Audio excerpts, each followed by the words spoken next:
The Chinese People's Liberation Army Navy has released photos showing two of its aircraft carriers operating simultaneously for the first time beyond the first island chain in the Western Pacific. The latest development showcases China's growing carrier power as well as its ambition to challenge U.S. strategies of maritime containment in the Indo-Pacific region. Photos of the aircraft carriers Liaoning and Shandong, as well as their J-15 flanker fighters, were posted on the social media platform X by the official People's Liberation Army Navy account. They were accompanied by a statement attributed to People's Liberation Army Navy spokesperson Senior Captain Wang Shuimeng, who confirmed that the two carriers and their task groups had been training in the waters of the Western Pacific to test their capabilities in far seas protection and joint operations. The U.S. has established a strategic network of 3 island chains in the Pacific Ocean, working closely with its regional allies to contain and counter China's growing influence and military presence. In this video, I explained with the help of map animations how China is now planning to respond by constructing an airbase near Woliai, close to Guam, one of the most important U.S. military hubs in the region. This move signals China's intent to project power deeper into the Pacific and challenge U.S. dominance in the area. The statement continued. The routine training is organized in accordance with the annual plan, aiming at continuously enhancing the PLA Navy's capabilities of fulfilling the missions.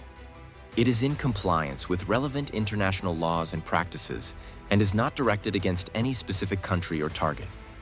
It should be noted that, although they are not thought to have been previously published, the photos in question could have originated on a different occasion and may not necessarily have been taken in the Western Pacific. Interestingly, the fighters seen arranged on the deck of the Liaoning in one of the photos reveal that all are the more modern J-15T versions. The J-15T is primarily distinguished from the original J-15 in being equipped for catapult takeoff, but assisted recovery catabar operations, rather than short takeoff but assisted recovery stowbar operations.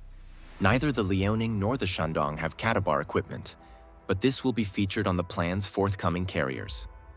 Otherwise, the J-15T is fitted with domestically produced WS-10 turbofans in place of the Russian-made AL-31F engines previously found on production J-15S. It has more modern avionics, likely including an active electronically scanned array radar, and is compatible with new weapons. However, the examples seen on the Liaoning are armed with the older PL-12 medium-range air-to-air missiles, rather than the more advanced PL-15 that they are also able to carry. Regardless, it's notable that the PLA Navy is reporting the dual-carrier operations in these highly strategic waters so publicly.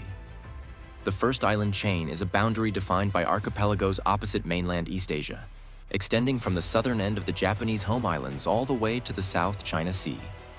Extending further out into the Western Pacific is the second island chain, which links Japan to New Guinea and includes Guam and other U.S. island territories in the Marianas. Chinese naval vessels' activities in those waters are fully consistent with international law and international practices. Lin Jian, a spokesperson for the Chinese Foreign Ministry, said at a press conference today, in reference to carrier operations beyond the first island chain, "Our national defense policy is defensive in nature." Confirmation that the Liaoning was sailing in waters beyond the first island chain emerged on Saturday, when its presence there was reported by the Japanese Ministry of Defense. The Liaoning has been underway since at least late May. It had been operating in the East China Sea before passing through the Miyako Strait and toward the Philippine Sea. The same day, the Japanese Ministry of Defense said that the Shandong, together with 4 other planned vessels, was being tracked in the Philippine Sea, around 340 miles southeast of Miyako Island, southwest of Japan. To get there, the Shandong and its task group likely passed through the Luzon Strait, between Taiwan and the Philippines.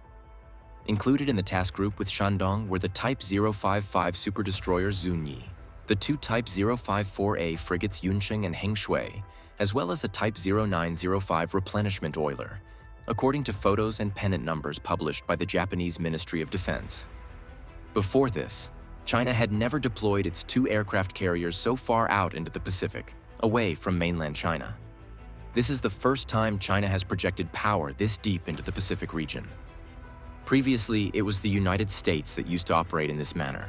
That's all for today's update. Please subscribe and like this video.